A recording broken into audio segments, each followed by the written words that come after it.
Hello there, how you doing? Today we're talking economics. We are going to go to a public platform where the representatives of the RBZ and the Ministry of Finance met the CEO and representative uh, from the Zimbabwean Economist Roundtable. I think the head there is Nigel Chanangira. So it's a YouTube video which is an exchange between Nigel Chanangira and these guys from the RBZ when they are trying to explain the shenanigans happening in the economics, in the fake Zig.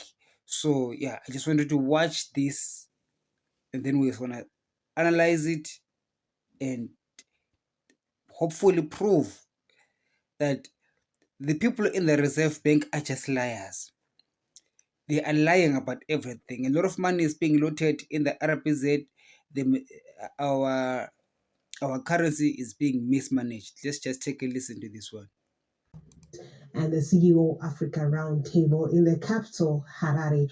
One of the key issues or the discussions that was trending was the Zimbabwe currency situation, where a lot of the corporates seemed to instigate that we are in a currency crisis. The RBZ had a different narration to it. Key amongst the questions that were posed by the delegates was that what is the economic impact of the currency crisis on Zimbabwe's sectors, all the different sectors that are running through in the country, as well as which are the most vulnerable sectors in the country's economy. Yeah, listen to Dr. Nigel Chanangira. He asks a very beautiful, good question here. In economics, fellow economists, we must go to the root of cause. No one, including the Monetary Policy Committee, have elucidated what caused the money supply to. Okay, in simple English, nobody has elucidated what caused the monetary policy. What did you say? Let's go back. Fellow economists, we must go to the root of cause. No one, including the Monetary Policy Committee, have elucidated what caused the money supply to spike in the manner that it did. Okay, nobody has elucidated what caused the money supply to spike in the way that it did. All right, that's economic speak. In simple language, it says, no one, anoshanda ku Reserve Bank, has made it clear or explained it in simple terms. Kuti, why did the zig, the number of zigs in the market, become so much such that they caused a monetary devaluation? Because the devaluation is caused by a lot of zigs than needed. So the spike he's talking about, he's saying that there's a certain increase in zigs. So he's saying no one in the monetary policy is clearly explained. That's why he used the word elucidated to try to say clearly, explain it clearly so that it becomes clear, not unclear, not hazy. All right, let's go on and listen to the doctor there. And so, in any diagnosis that we are going to take, we've got to look at what actually triggered what we are calling a crisis. And we call it a crisis. Why? Because we have a new currency that had features that promised stability. Important there.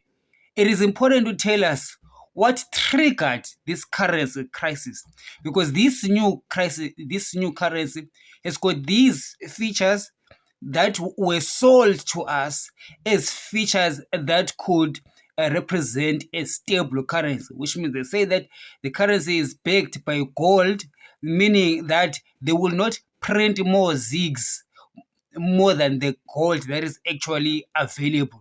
So that makes us believe, if it is really backed by gold, it makes us believe, therefore, that the currency is going to be stable. here's the thing: the stability of a currency is caused by keeping the money supply constant. So he spoke about a spike, meaning that the money supply suddenly became huge. There was a huge creation of the zigs. So if there's a sudden spike in the creation of zigs, it can only that can only happen if there's also a sudden spike in the availability of gold. But we know that that doesn't happen. That's not the case. We know how much gold we mine in Zimbabwe, even around the world. So there wasn't a dramatic increase in the amount of gold, 44% ever since. There hasn't been a 44% increase in the supply of gold globally ever since the ZiG was introduced. Yet the RBZ has devalued the ZiG by 44%. So where is the gold that backs up these new ZiGs? So he is saying, you have not made it clear how is that crisis possible, given the fact that when you brought this currency, you told us that there will be no increase in money supply because it is backed by gold. So let's listen to him. Number one. Number two, we have the new government who said, and I take notes assiduously, 13 times he said, not under my watch. Exactly. I heard him also. I even spoke about that. I quoted him as well on this channel. The new governor said, not under my watch, many times, meaning to say that if there was monetary mismanagement in the past, then this new guy is going to do the right thing. So that was a second tick there. We ticked. We take that box as number two, I mean, as a way of giving them at the RBZ some level of confidence. 13 times in his opening statement. I believe him. I gave him the benefit of the doubt like the president. I too gave him the benefit of the doubt. I said this year we're going to be checking this guy. If you follow my channel, when the ZiG was introduced, I said this whole year I'm going to be following this guy to see if the things that he said are gonna be the same things that are gonna be the same things that you'll be doing towards the end of the year. Because I know these Reserve Bank governors, they like to say something today to escape or to explain something away. 6 months down the line, they speak a different language, hoping that we have forgotten what they said. So some of us, we don't forget. And 5 months, it wasn't even 6 months, Yeah. to experience a 40% call it depreciation or devaluation, I think is astronomical. Yes. And in my eyes, I don't think we are giving ZiG its fair fighting chance in the marketplace.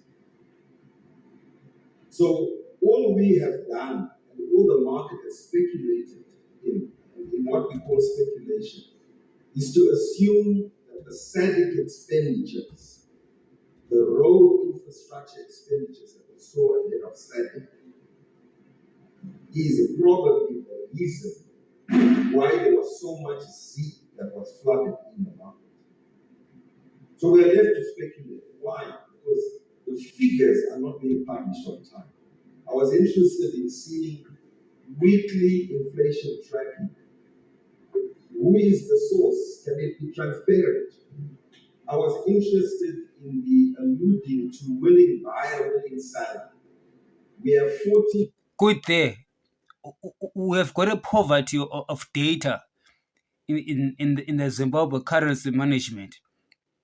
He's right there. We need to know the inflation rate. What moves the inflation rate, and how can we deal with it? If we've got figures, then we at least will know where this sudden spike of monetary supply is coming from, what causes it. Then we'll be able to diagnose the solution. Authorized dealers. It's not clear, in my opinion. Can we see these dealing rates on screen? Perhaps. Can we have a more transparent market? Exactly. These dealers that come up with rates every day, who are they and who are the buyers, who are the sellers, what is the volume, what moves the market, how does the RBZ itself able to do open market operations to even defend the ZIG, things like that. There's a kind of transparency that we need so that we can run a currency that is stable. Otherwise, this is like a black box. You just wake up in the morning, it's 1:40 for no reason. You've got no clue, no idea of what the hell is going on. So the market needs information. Information will make us have to make informed decisions. Because as far as I'm concerned, that again feeds into the speculation.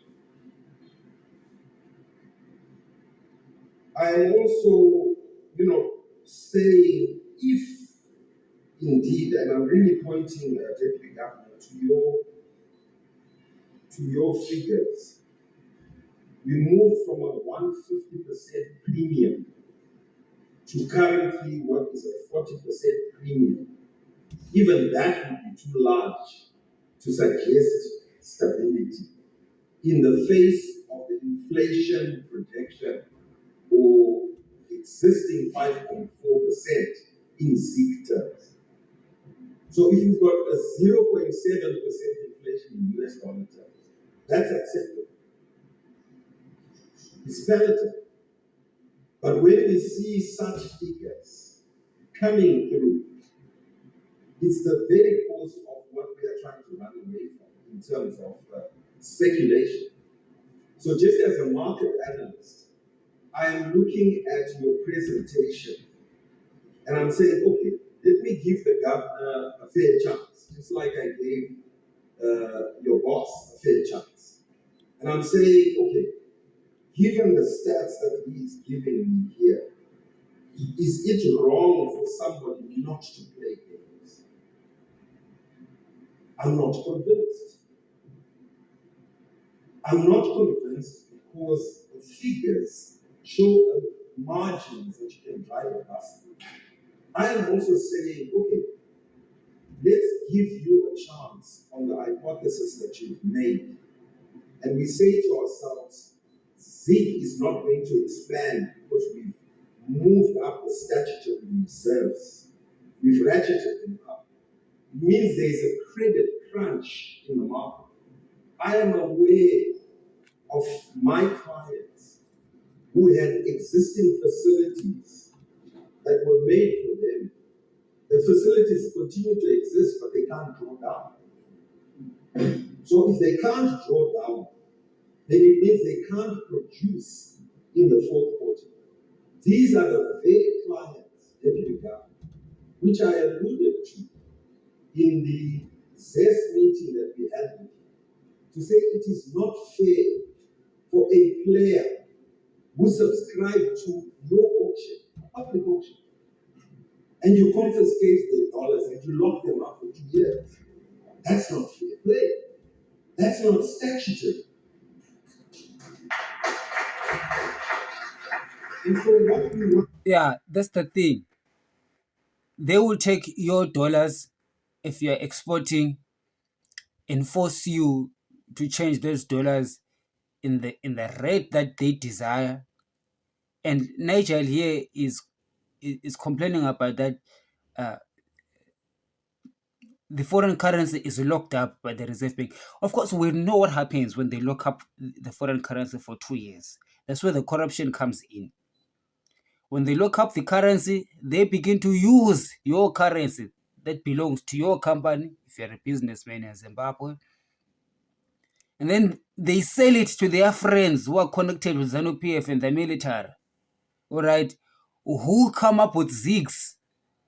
And then they print these ZIGs out of thin air. Yes, that's where they're coming from, Chanangira. That's where the spike is coming from. I mean, I'm a politician. I'm just gonna play nice with these guys. I'm gonna tell them the truth. This is what they do. They print ZIG out of thin air and go to the Reserve Bank and grab those foreign currency that is due to Nigel Chanangira's clients. And then they take it at 1:14 official rate. Then they give those US dollars to their boys in the streets who are going to change it at a better price. Okay, it was 1 to 14 then. I think now it's 1 to 24, right? So they will take it at 1 to 24, then they will sell it in the streets at 1 to 50, making a huge killing. While it's for those 2 years, the clients of Nigel and clients of other people and other business people are still waiting for US dollars from the Reserve Bank, but then they cannot get them because the Reserve Bank has already gave those US dollars, or rather sold those US dollars to their ZANU-PF and military connected goons. That's the crisis at the Reserve Bank right there. You need to understand that. So, Nigel Chanangira has to speak right. He doesn't have to make accusations. I'm a politician. I will make those accusations. He doesn't have to, but he is highlighting that fact that his clients have got dollars stuck at the Reserve Bank. But the Reserve Bank received those dollars the moment the Nigel's clients sold their goods. Okay? Why are they not given to the clients there and there? Those dollars? Alright. The reason is corruption. They want to confiscate business people's foreign currency so that they can use them and do arbitrage trading using those dollars in the streets. They buy them at a lower price at the RBZ because they've got access. Then they go sell the same dollars in the streets at a higher price. So what happens with Nigel's clients is that because they need to restock anyway, they need foreign currency, they've got no choice but to go buy their US dollars at a very inflated rate in the streets. In my opinion, is really a situation where we give that currency because the understanding, okay, we can go by definitions, and I'm not going to be hard on the definition. Okay, call it gold backed or gold linked. Never mind the terminology. To the guy, to the CEO, I'm not talking about the guy in the street.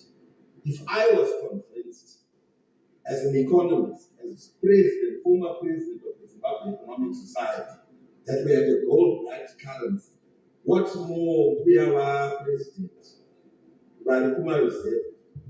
Because the whole understanding of either gold-backed. You see this thing about the economists, especially in Zimbabwe, even more in Zimbabwe. They like throwing these big economic terms and these things that sound very educated so that you don't bother trying to figure out because you are shy of being discovered that you're not educated. But actually, some of us, we know what these things are, we know what they mean. They're just lying to people. It's a way of stealing to people, saying it's gold backed. It's not gold backed. Gold linked is if the currency misfires in the market. You go into the market as a central bank and you teach the market where the exchange should be. Now, you held it firm, and I suspect now people held it firm more because they believed in the new government who said not under my watch, and they thought he would take corrective measures. And it turns out, Nigel, he did not take those corrective measures. If he had taken those corrective measures, they were not going to be fake zigs that his friends in the military and links in ZANU-PF, these Takureis and all those criminals in Harare, he would not have allowed them to use our banking system to create fake millions, billions of zigs and take those zigs to buy the stock of the US dollars at the Reserve Bank. He did it. So it's not different from the first governor who's now busy looting our monomotapa. What's it called? That monomotapa tonton. So he was lying. He was just. That's why I said this guy. I'm gonna be watching him the whole year. No, Nigel. See if Nigel was watching him. And when he actually appeared, he then dropped the currency by 40%. Imagine just like that, like a hot potato tree from nowhere, drop it by 44%. How then can we have confidence as market We must not have confidence in him. Very simple. No confidence whatsoever. Vote of no confidence. makers, as CEOs, that this is going to be sustainable? And so my arguments are around the messaging into the market. The messaging is deception. You must learn these liars at the RBZ. Everything that they do is loot, loot, loot, loot, loot. They explain away using lie, lie, lie, lie, lie. What they say today will not tally with what they're going to be saying next week. They just say what they need to say today just to make it through the day. Okay? That's how they are.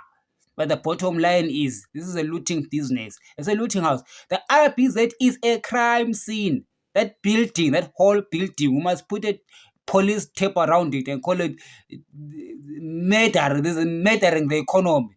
That building murders our economy. Put a police tape, there's a crime scene. Same thing with the we're talking local state house. The state house also is another crime scene.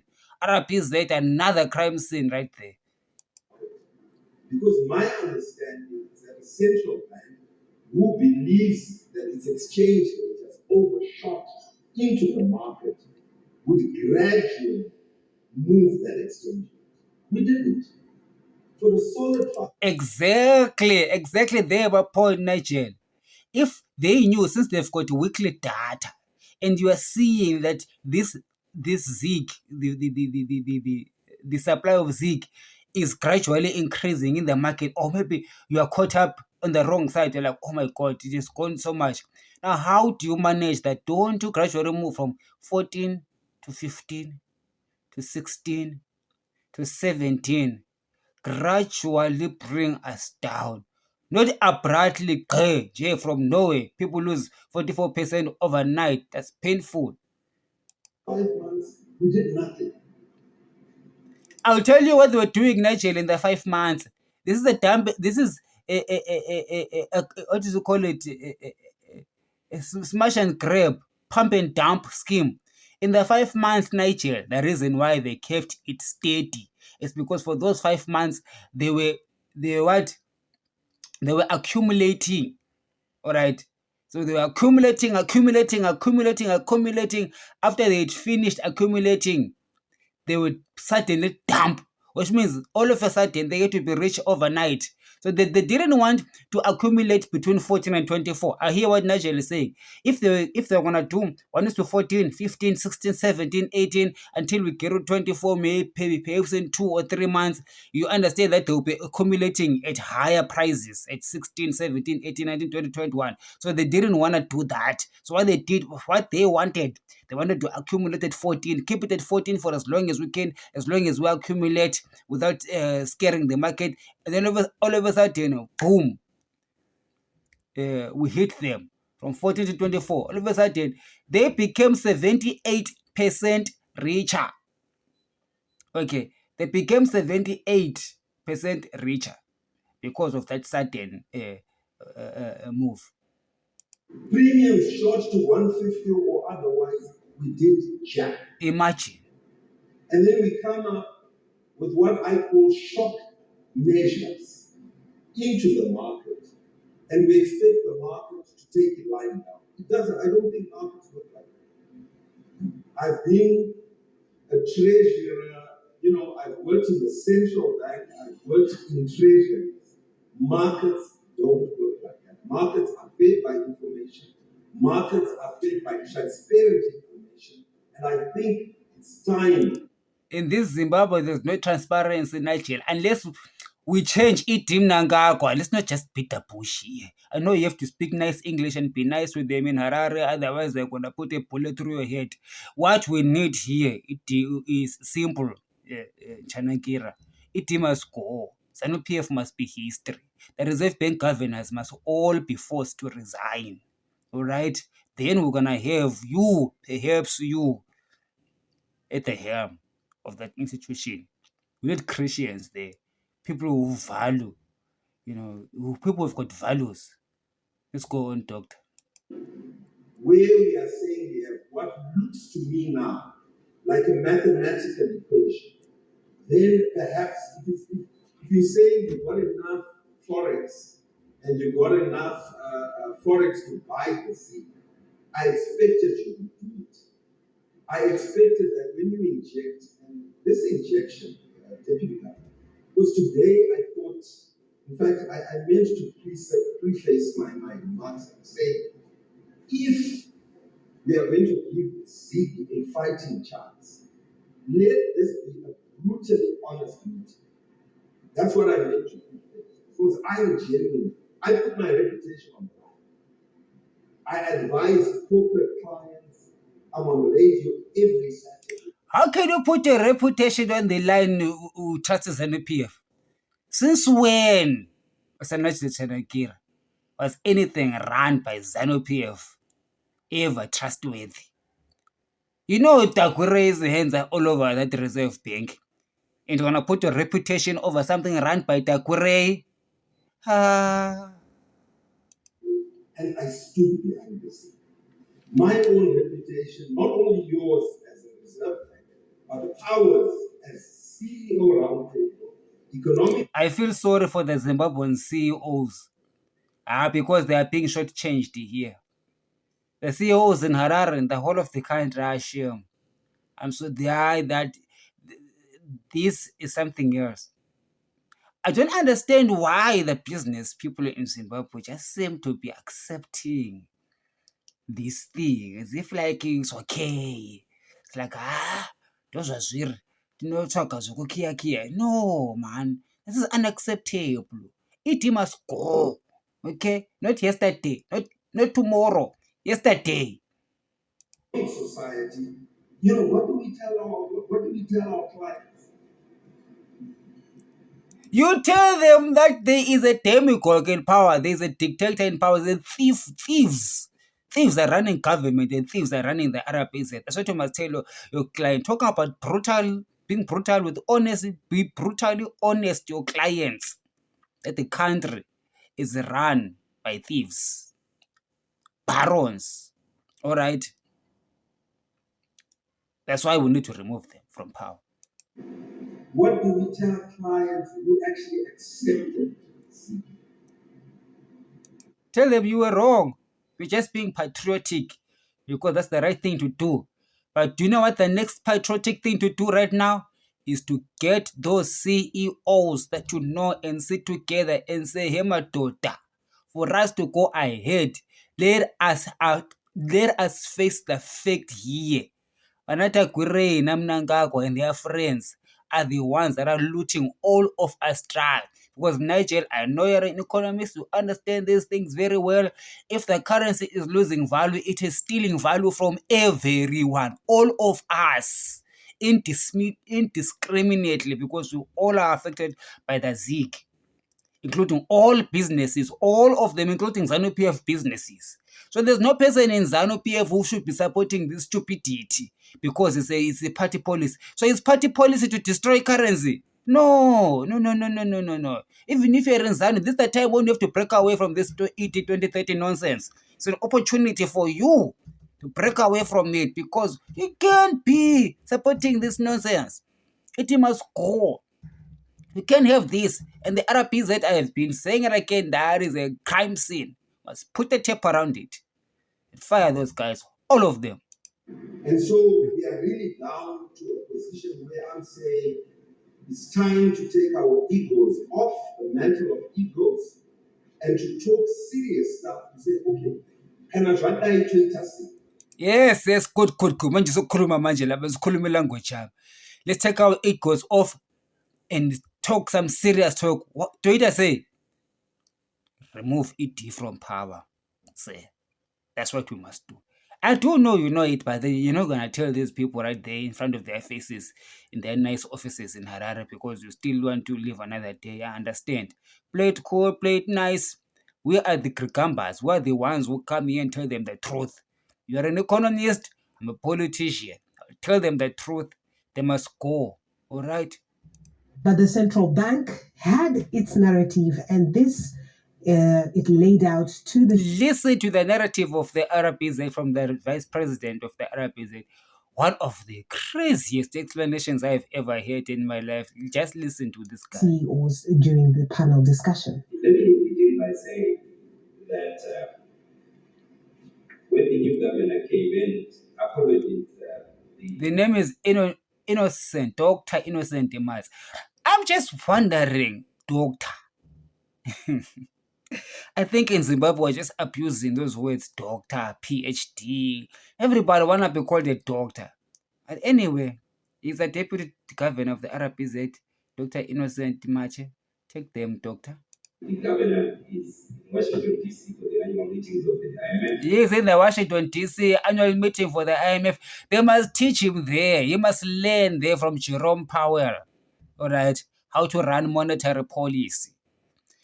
The Americans had some level of inflation in the past 3-4 years. They had monetary expansion due to COVID payments. Even before that, they had Q1, QE2, QE3, but still they're not into a hyperinflation. They were able to juggle the market conditions and keep the US dollar stable and the economy of the United States stable. So if he is going to Washington, he mustn't just go there because it's nice to be in an aeroplane for 20 hours and go see nice people and see white people. They must come here back with knowledge. And it. And I wanna Kuzmalanga. Planning that's the only thing that they're thinking there is toting us. Nothing else except kutsotsa vanhu chete. That is the currency going on in Harare, kutsotsa vanhu chete. Nothing else. Yababona. There's the thing that I want. You see these people, all of them, they are fat, wearing nice suits. If we were shown that this is the situation in Zimbabwe, you'd be like, where is the poverty? All these people, they look like they are nice, they are rich. That is the clique that is rich. Everybody else in the country is hungry. That when the ZIG was introduced, there were a lot of questions around the same issues, and assurances were given. But again, I want to put persistence on the spot. That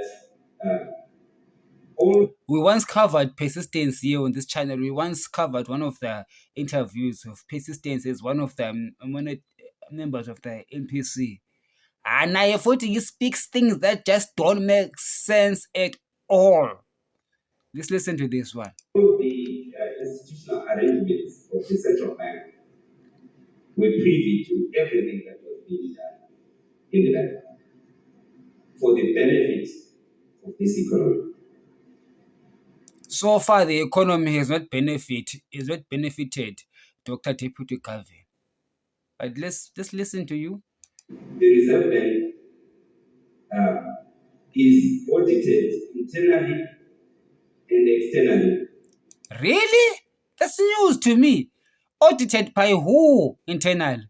Audited by who externally? Really? Hey. By one of the top 4 audit firms in the world. You do know, right, that one of those 4, it doesn't mean nothing. They are written with scandals. Those one of the 4 of them. We do not trust any one of them. They are involved in scandals over the years. So that selling point is not going to make it. But let's move on. Let's listen to more of your lies. If you can't believe those. Yes, you won't believe those, just like we don't believe you. I don't know who else you would like to believe. We will believe ourselves when we take you guys out of power and fire you from the Reserve Bank, and we do the internal audit ourselves. We believe in ourselves, say. We don't believe you. We don't believe your internal audit. We don't believe your agents. That we don't care that from USA or UK. Don't we think that? We know that even Americans can be corrupt. Of course, there's corruption in Wall Street. All right, there's corruption in those accounting firms. So do not think that because they are white, they are one of the biggest 4 in the world, therefore we must take their word for it. No, The only thing that we trust is you gone, and we do our own personal audit. And then I want to get inside that RBZ, I want to read those books, and I want to see everything, every detail of what's going on. That's how I'm going to be satisfied. If I don't see it with my eyes and I'm hearing reports from other people, I believe Jack.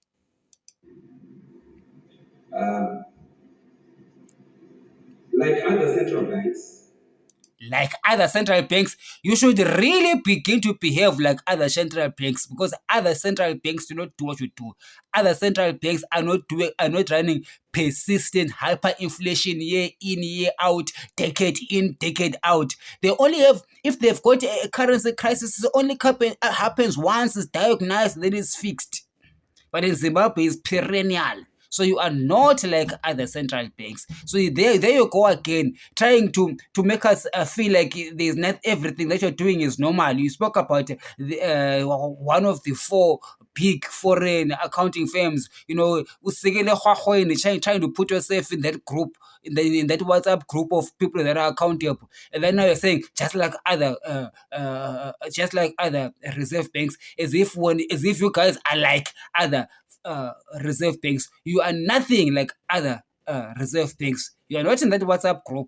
You are in your own group. You are the worst in the world. Every time we read economists, global economists, whether they're talking about inflation rate or whatever economic parameters, Zimbabwe is always number last. Always, everywhere. And people making a mockery out of us and making an example out of us of economic mismanagement. So you are not like other banks. we do try to be as transparent as possible. That's a lie. You're not transparent. As the Reserve Bank. And one of the key things that have been running is that there is no transparency because we see things happening. Perhaps, actually, therein lies the problem. Perhaps the central bank is too transparent. So, you guys have got PhDs in propaganda. So I think that the problem of the RBZ is over transparency. My God.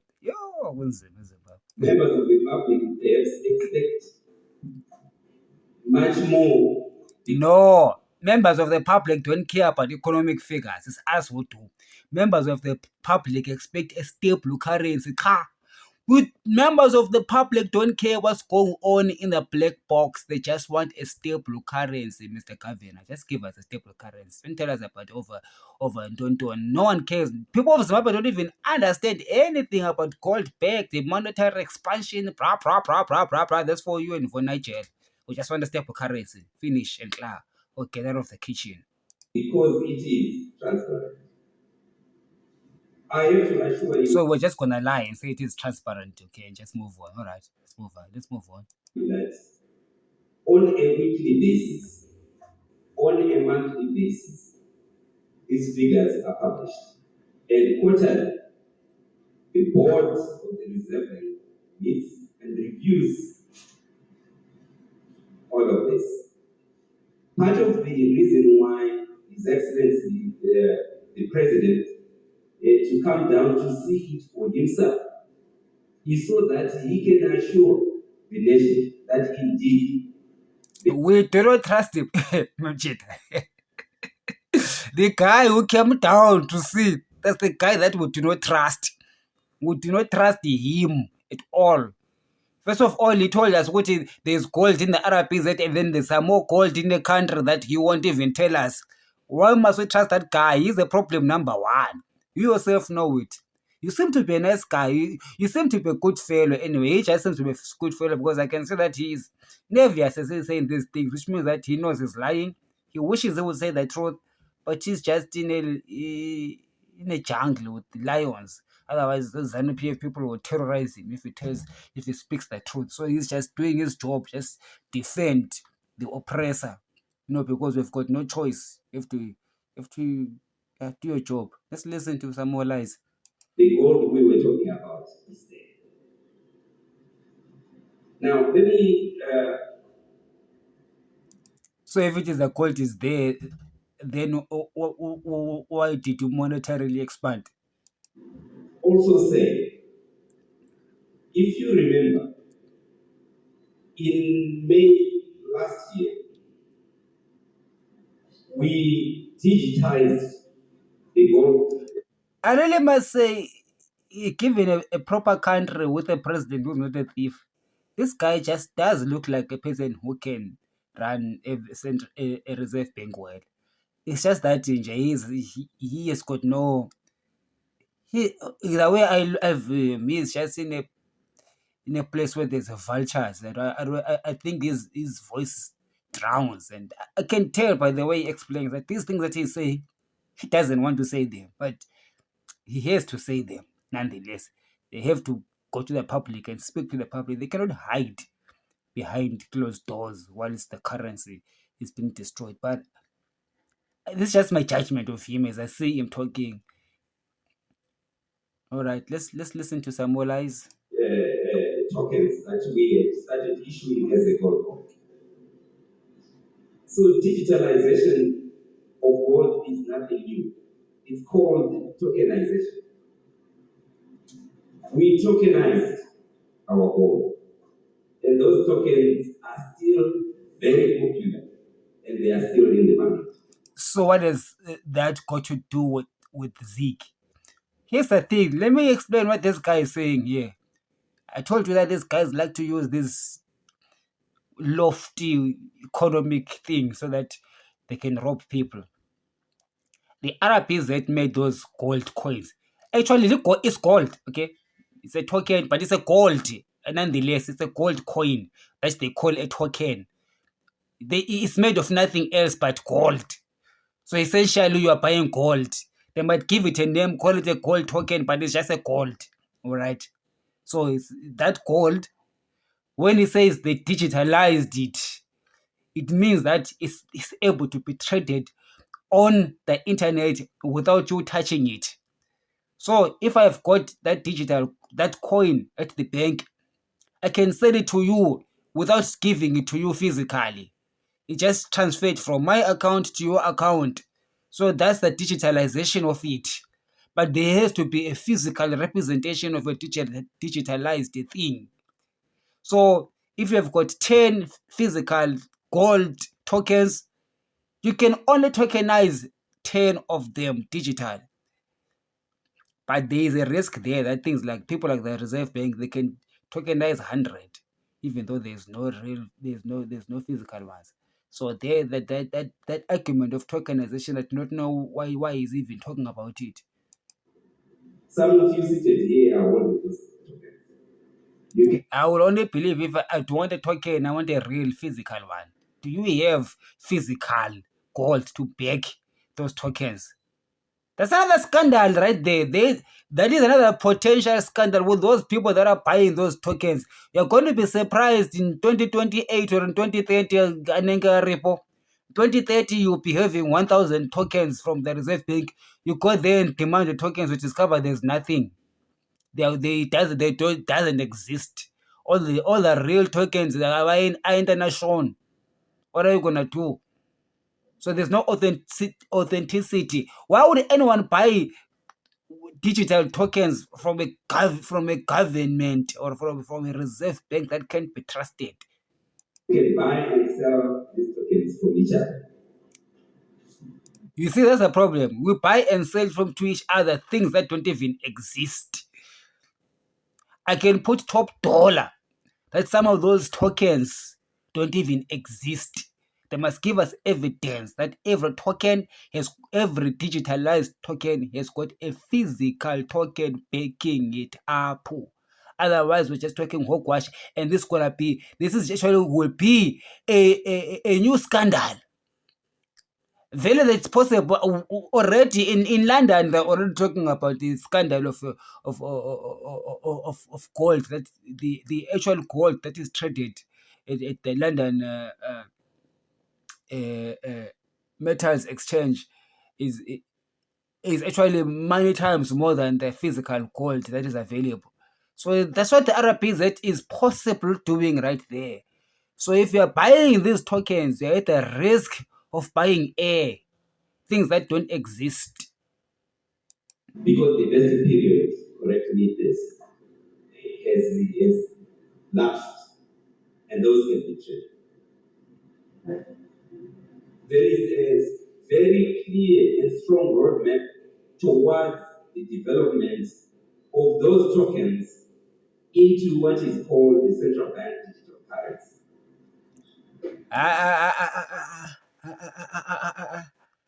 You see, Matsotsi. Matsotsi wakera nemanyepo.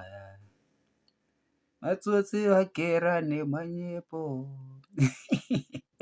So, my guy, you're going to turn the what? What did you just say? You're going to turn the digital tokens into central bank digital currency. Excuse me, what the hell do you mean?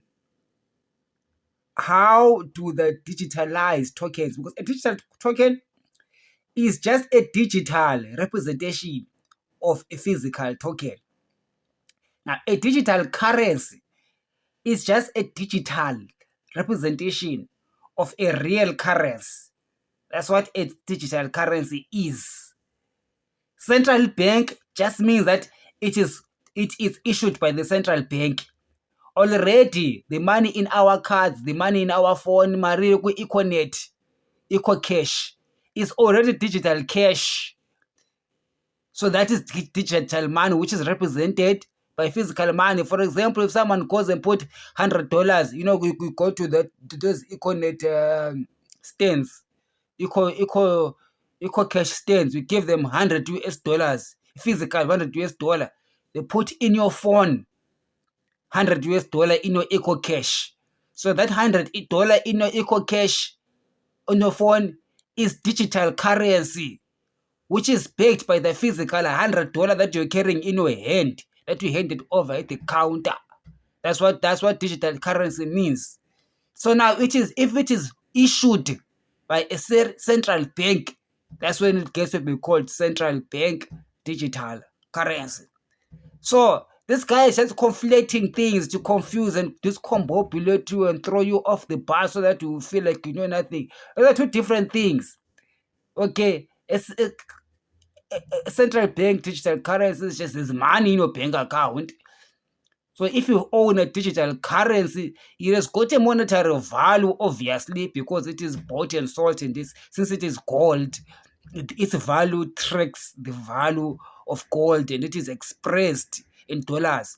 What you have is a digital expression of a real gold token that is somewhere at the Reserve Bank, hopefully, if Sean Mnangagwa hasn't shipped it off the country already. You have that it's represented by a monetary figure. So what are you talking about that you are going to turn that into central bank digital currency? What do you mean you want to take somebody's token, digital token, into central bank currency? Well, those are two different things. Now, all the aspects that You see, when we lie, you start saying the what? There's nothing there.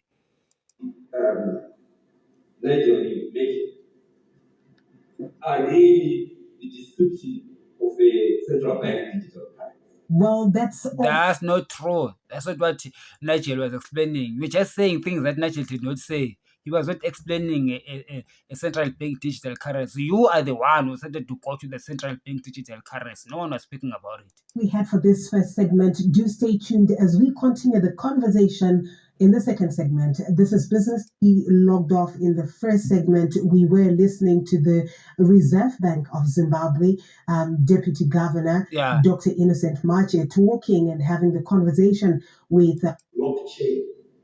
The government asset. This is blockchain.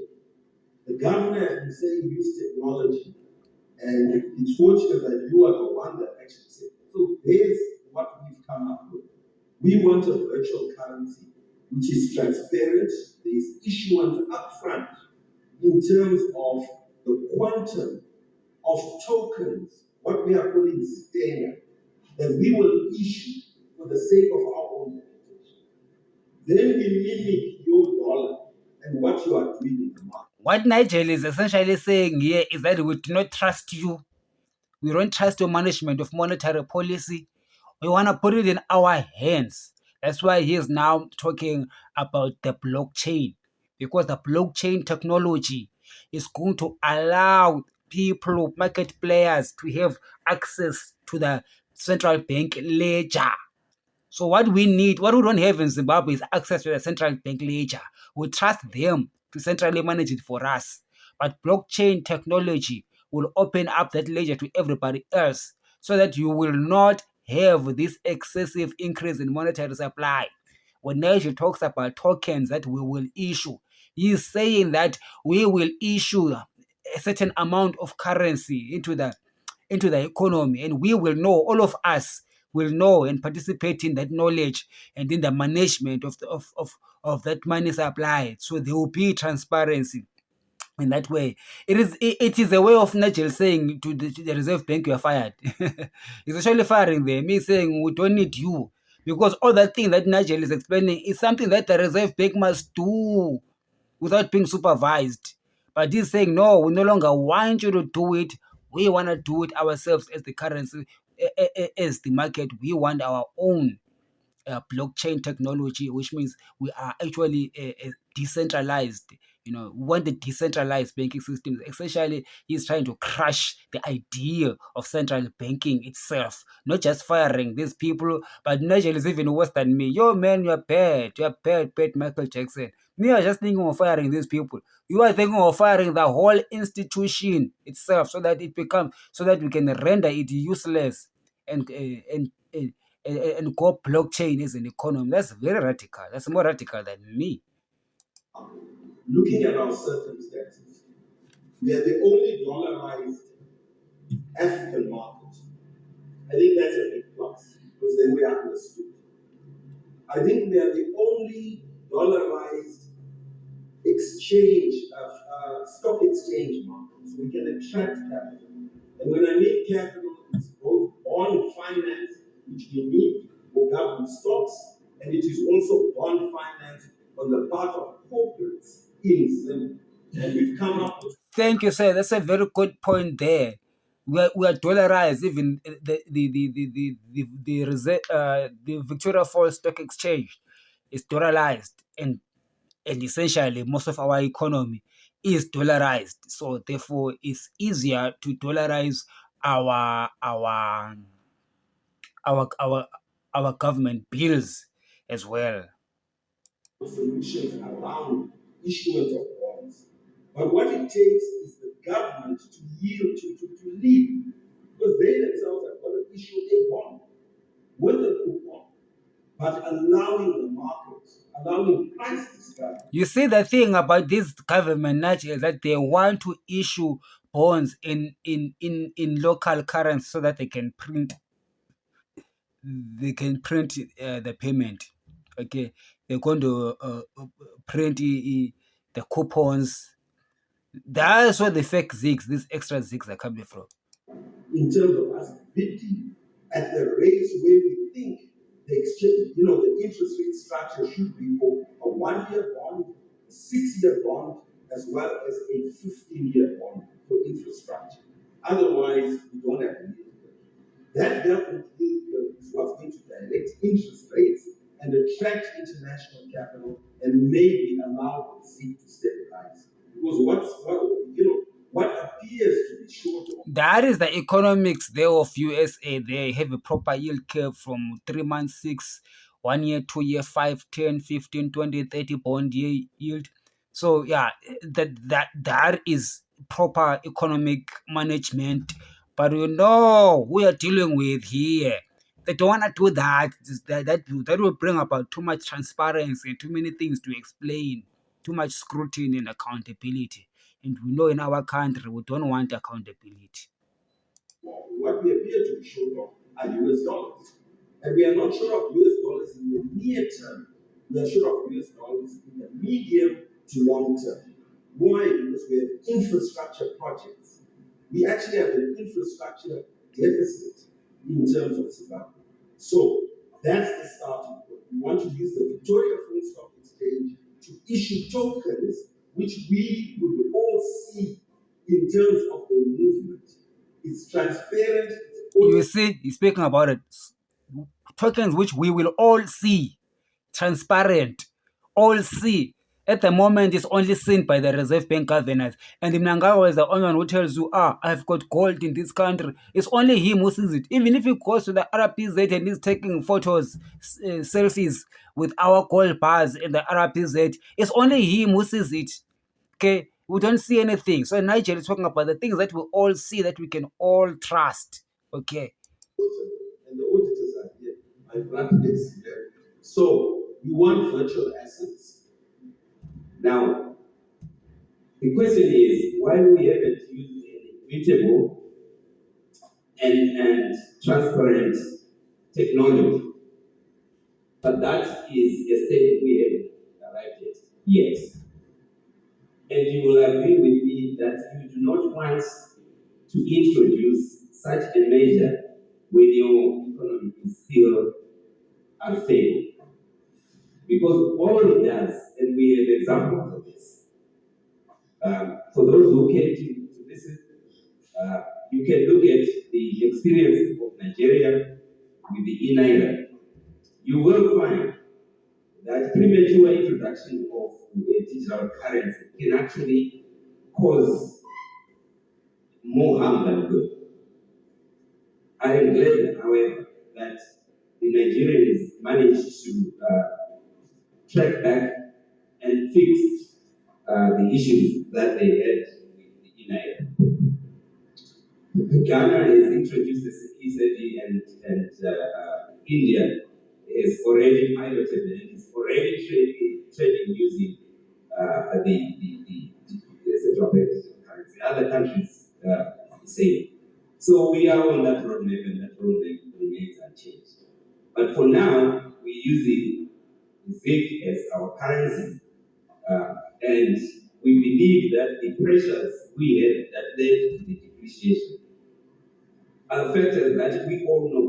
But sometimes as businesses, we are more focused on profit than what's happening elsewhere within our economy. I think sometimes when we think about what's happening in this economy, we forget that we are going through a debilitating drought. Thank you, Governor. Now, let me finish one more point. What that means, if you think about it, is that our imports have to rise. Okay? So obviously there will be pressure. The second thing is that Treasury took over the QFOs. I'm surprised nobody talks about that anymore. And obviously there will be pressures on Treasury on the other side. So all of these pressures need to be thought through.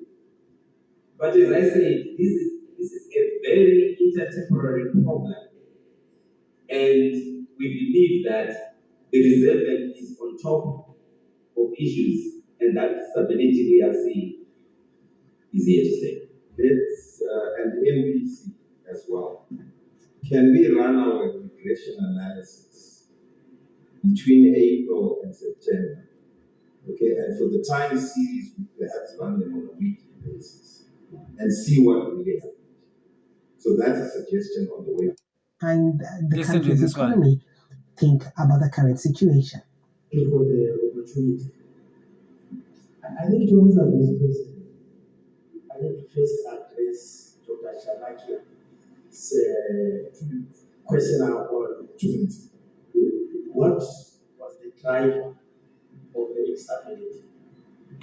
The governor has already indicated that the instability was a result of the mismatches between demand and supply. And this is normally the case. So this mismatch you're talking about, are you saying it was caused by the drought? But your question would be, what then sustained those mismatches into a challenge we faced? I sort of also hear from the the deputy governor, that there also appear to be some inefficiency. You also happen to hear from the Deputy Reserve Bank. Okay, so what is the job there at the MPC? Don't you all look at the same data? Don't you have access to the banks in the country such that you will have to hear now at this particular meeting? That's what you are going to hear by the guys. You guys must fire all of you. Within the banking system. And as we are trying to adjust the market with the coming in of the new currency, you also expected that the level of efficiency of a market that was redundant for a long time, which is the interbank market, was also going to respond as fast as the new currency. What's his name? Persistence. You're just talking hogwash there. Say there's nothing that you are saying. You're saying nothing in 1,000 words, okay? I'm not the one who likes to dismiss things as foolish all the time or whatever, but it's just rubbish. You're just speaking words, meaningless words. Let me rewind this guy for the viewers and tell me, what did we get here? Lizweni lina. Nimuzwe sithini lo muntu lo. There's nothing he's saying. He's just mumbling, mumbo jumbo, mama. Listen. Within the banking system. Pressures within the banking system. Okay, there's pressures in the banking system. What about the pressures in the banking system? Let's go together. Trying to adjust the market. Adjust the market. How? Coming in of the new currency. You also expected that the level of efficiency of the market that was redundant for a long time, which is the interbank market, was also going to respond as fast as the new currency efficiency required, which did not happen. So, as the central bank. What do you mean by that, say? Efficiency of the interbank market responding to the newly issued currency. It's not like this currency, when it was issued, when it came to being, it was like 100% in the market. No, you guys issued it, it was like just less than 1% of the transactions were in ZIGs. People didn't see a physical ZIG for over a month. So this interbank market that you're talking about had plenty of time to adjust to the new realities. The economy is essentially largely dollarized, say. So the ZIGs amounts were very minuscule. So I do not understand what you mean that the adjustment, there was a problem with adjustment when there was enough time for adjustment. But let's carry on listening to your lies. Was also trying to understand the demand for foreign currency in the market through a pipeline. And I'm sure the bankers are here. The central bank was also trying to understand what was the real demand. This guy's just lying. You're just talking nonsense right there. So let me just switch off this thing. What do you mean the central bank was trying to understand the demand? My daughter, oh God. Oh God, I don't even know what to say with this guy. You cannot say the central bank has been trying to understand. The central bank has got historic data on the demand of the US dollar every month, every week, since time immemorial. So it's not like when the new currency came, they had they needed a new understanding of how much currency demand is there in this country. It's always known. Isn't before the ZIG, you had the RTGS.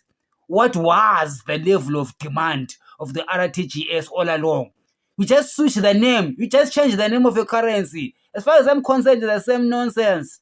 You just change it from RTGS, calling it ZIG, and you're telling me because it's a new thing, you do not know the demand of the US. You're just talking nonsense. That's what I'm saying. I just mumbo jumbo talking nonsense. Because you know the demand. The Reserve Bank knows the demand. You know how much the industries in the country require every month. You know how much US dollars they require every month. You know that. That's just a plain lie there. Yeah, persistence. The pitch at the right level. I think that understanding did not take. Understand ukuthi mangurewande kancane ngizwa mangakho. required, which did not happen. So as the central bank was also trying to understand the demand for foreign currency in the market through a pipeline, and I'm sure the bankers are here. The central bank was also trying to understand what was the real demand, so they pitched at the right level. Yabo baqamba manga. That understanding did not take, it took more time than expected. So it took time to understand. How much time did it take you to understand? 2 months, 3 months? Because of the inefficiency and the failure of the financial service sector to measure up to the new demands. What new demands? Say there's no new demand here. The demand has always been consistent. Okay, so I don't know what you're talking about. There's no new demand here. There's nothing like you're just using words. You're just throwing words after words that actually are meaningless. So hence the problem we face. And then you start hence the problem as if like it's some kind of educated problem. No, there's nothing like that. You're just talking BS. Sorry, but I'm not sorry. You're just talking bullshit. There's nothing there. There's not. I just listen to you. I'm just gonna rewind again. Perhaps there's one of you people who understand what this guy is saying. He's just throwing words that are meaningless, and then after throwing those mumbo jumbo economic terms, and then he says, "So that's the reason." So that you just like perhaps I'm the uneducated one who didn't get it. There's nothing like that. He's just talking The BS. central bank was also trying to understand what was the real demand, so they pitched at the right level. I think that understanding did not take, it took more time than expected because of the inefficiency and the failure of the financial service sector to measure up to the new demands. So hence the problem we face. Faleka, you're just lying there. That's actually a stupid explanation right there. Say. That is, your words are meaningless. There's absolutely nothing that you said right there. You just spoke, but you're just speaking nonsense. Absolutely meaning nothing, meaningless whatsoever. You are lying about the knowledge. RBZ knows the demand. Even the banks, they know the demand. The adjustment, it lasted a few seconds. People knew how to adjust from one is to 40,000 to 1 is to 13.49, whatever it is. They calculated quickly. Then with their PhDs, they calculated quickly and figured out what, if you have got 2 million RTGS, how much is it in ZIGs? They were able to know that. They adjusted that. If it was about the accounting standards and stuff like that, they quickly understood it. Within a couple or 3 days, they were fine with it and they were ready to go. So there's nothing that you are saying there. Say all those things that you're just throwing words that are just meaningless. But as we face that problem, there was no problem. Now you're making us believe that there was a problem that you faced, and then that's how you bring in this lie, because you're just robbing people, you're just lying to people. Then as we face that problem, there was no problem like that, first and foremost. So you're adding another layer of lying now. It's not because the structured currency in its original form. Even the use of the word structured currency as if like it is meant to mean something lofty. It's nothing. It's just fiat currency that you guys brought. It is no different from the RTGS. RTGS you had already pumped and dumped and destroyed our wealth. You started again now to do the new pump and dump. You just rebranded RTGS and called it ZIG and gave it a fancy stories backed by gold, and then you say it's a structured currency. All those things are meaningless. Persistence. They are meaningless. Structured currency, gold, black notes, all of it is just fiat currency that is issued by you guys. What you just changed was the rate. My cancel zero. Just like cancelling zeros. From 40,000, you went to 14. Okay, that's all. The adjustment there in the banking sector was just a calculation. It was just a mathematical calculation that lasts only for 2 seconds. And you find the answer right there. So you're just talking nonsense. There's no sense absolutely in what you're saying. You guys are just looting. And like people don't listen to me, they listen to the chamisa. If people listen to me, abafana bami lizokhamisa. But also, the expectation was we needed some measure of absorption of the pressure you were not very sure of. And that measure of absorption was going to come. Listen. Let me debunk your lie right there. Let me just debunk that lie right there, say. Persistent Kambamanga. You are saying that a pressure iyenzeni, you are a pressure that you do, let me rewind this guy. Let me rewind this guy. He's just lying. He's just speaking a lie. Right there is a lie. The expectation was we needed some measure of absorption of the pressure you were not very sure of. And that measure Level of absorption of the pressure that you're not very sure of. What pressure are you talking about, sir? Pressure of what? Demand for what? Demand for US dollar? You've always known. Demand for what? Demand for ZIG. Let me help you here because you're just lying to the Zimbabweans. The ZIG is a new currency. Okay. What you are doing in the banking sector, you are replacing an RTGS that is already existent. It is in the people's bank accounts. People have got RTGS in their bank accounts. So when you bring in the RTGS, this ZIG, you know the amount of money in people's bank accounts. You just needed to use a mathematical equation to calculate 40,000 ZIG. 40,000 RTGS has suddenly become 13.496. That is a calculation, only that. So don't tell me about pressure that you do not know. Pressure from what? Overnight, you can translate all ZIG balances, all RTGS balances to ZIG balances just like that. There's no pressure. Pressure for what? Pressure for demand for what? Let's talk about, there's two demands, either US dollar or ZIG. Let's talk about the pressure for ZIG. You are gonna say pressure demand for ZIG. Which ZIG are you talking about? First of all, we're not talking about ZIG, whether it is physical or digital doesn't really matter because the RTGS was predominantly digital anyway. So whoever demanded a digital ZIG, it was there on their phones. It was there on their cards. So what pressure are you talking about? Pressuring what? Because we're not talking about pressure, talking about demand. You're talking about a certain demand for something that is not in existence, that the bank has to suddenly bring into existence.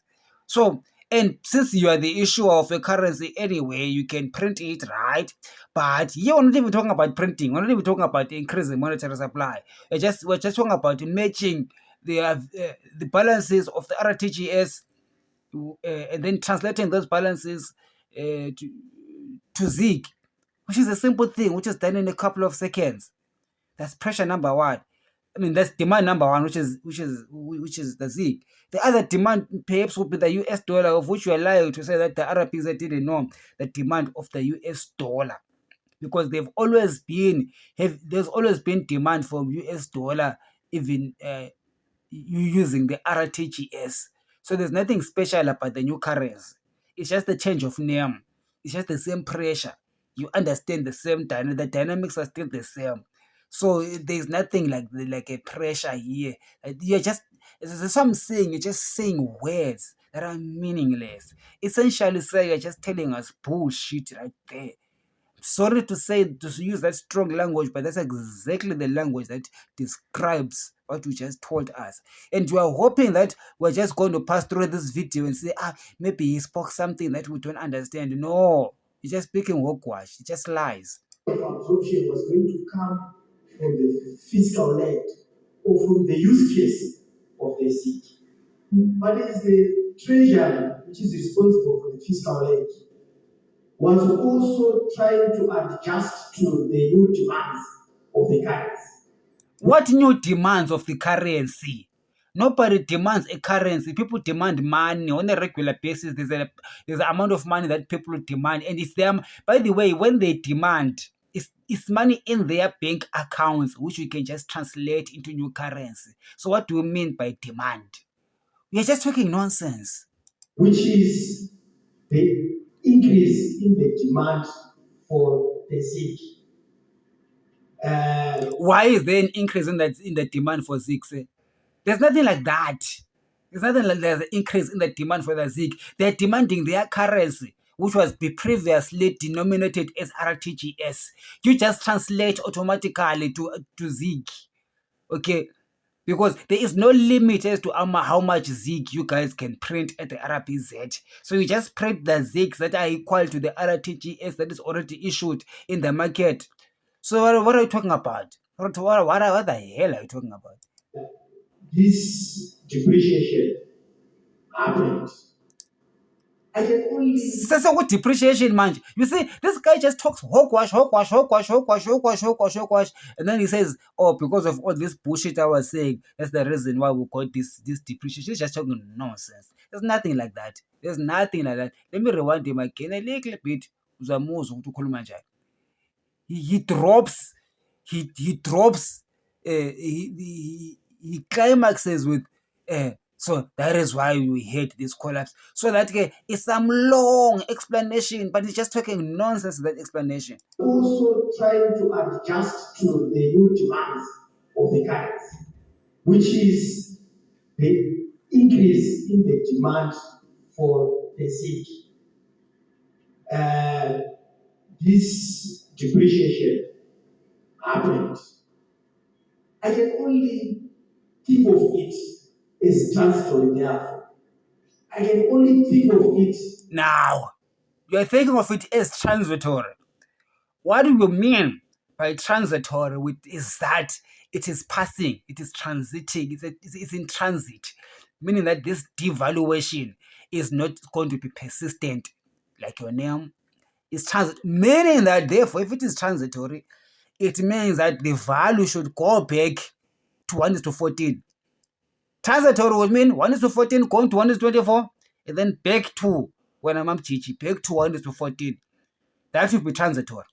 But as we see, the currency has been depreciating in Harare on and on. So there's no transitory here. This is a transactionary. This is scamming us. You are scamming us. There's no transitory.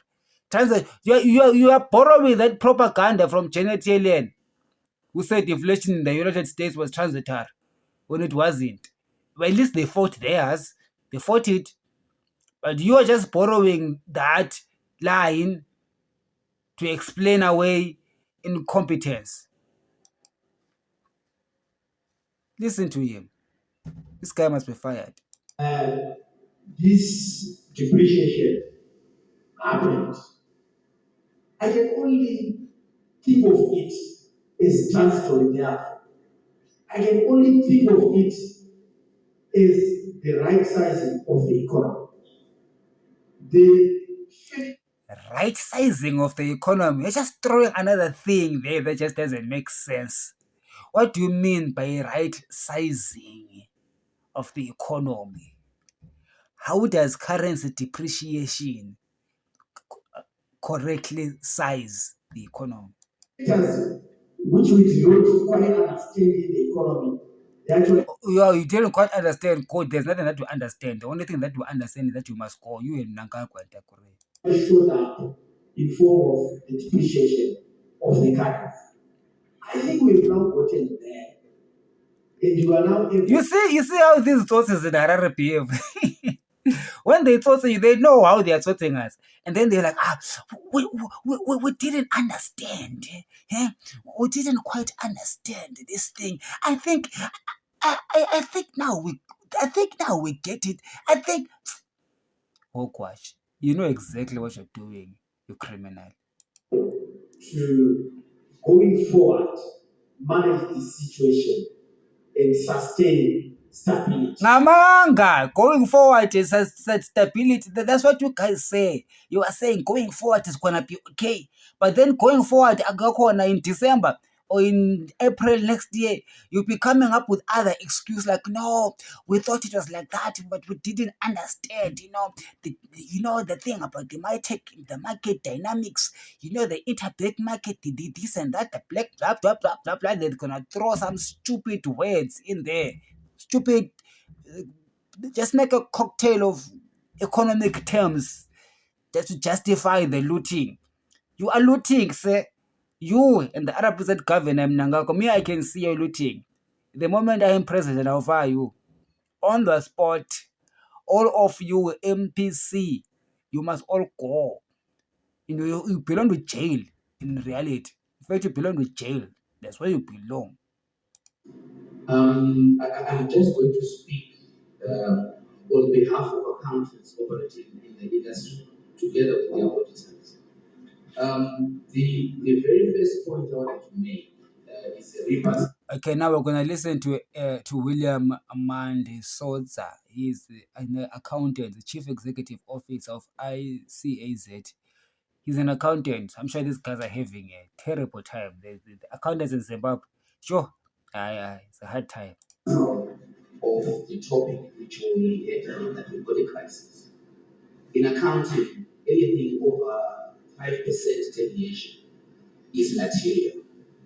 And when you talk of 40% depreciation, to me, it is a crisis in accounting. So we are definitely in a crisis.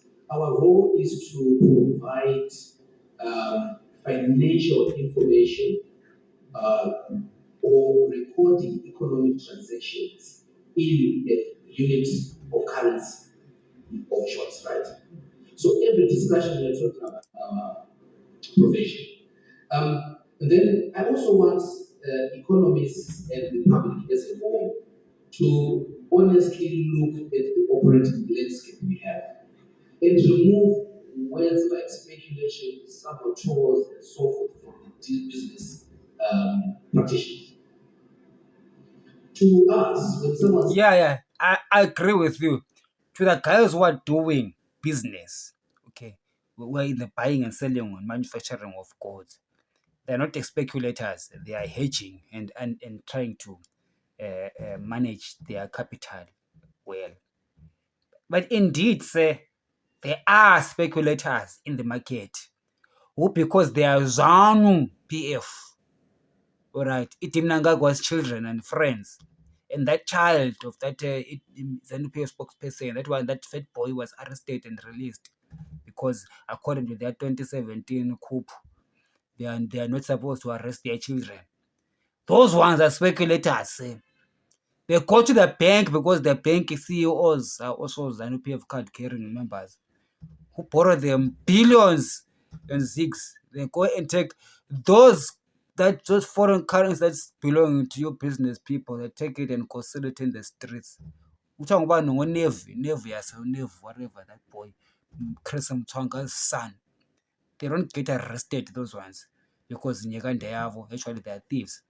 So, but we will arrest them in the New Zimbabwe. You can just take that to the banks. In the New Zimbabwe, when I am president, all these things that you're crying about won't happen anymore.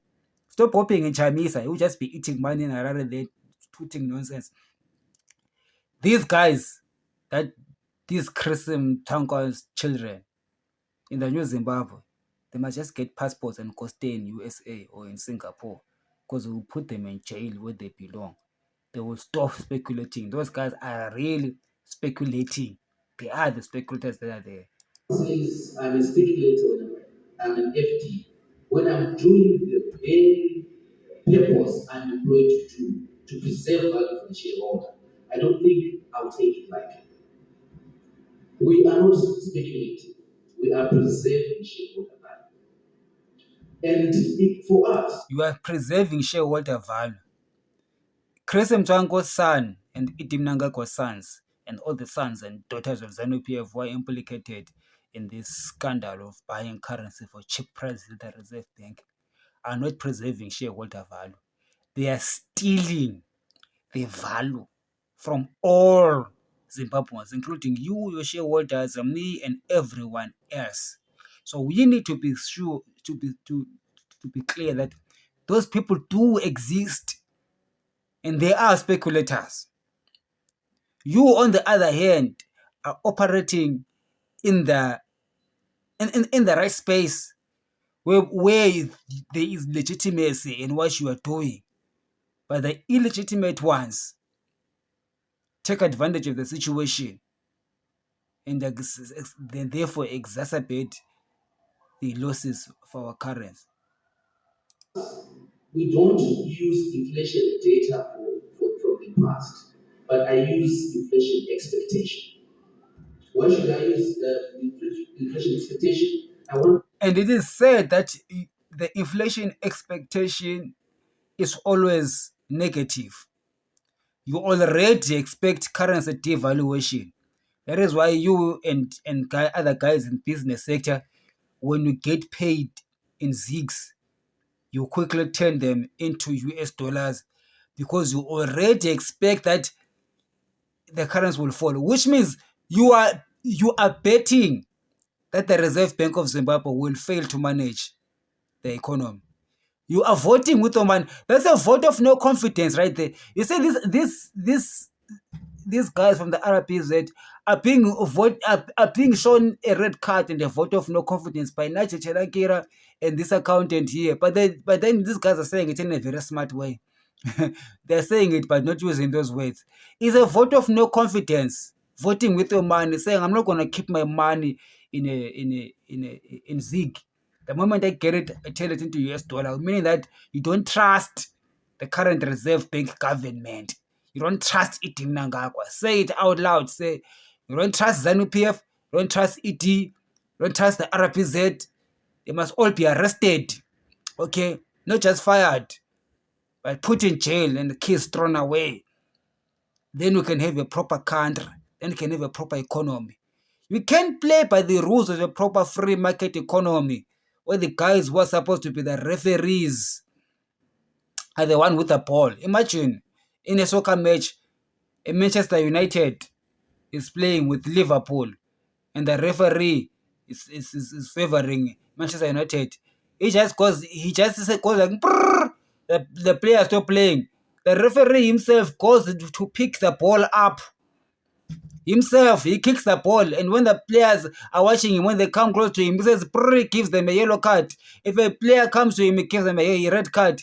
He goes to the Liverpool goalkeeper, and then he scores for Manchester United, and then he records it as a goal for Man U. He keeps on doing that over and over again, and Man U wins 100-0. Okay? That's what is happening here.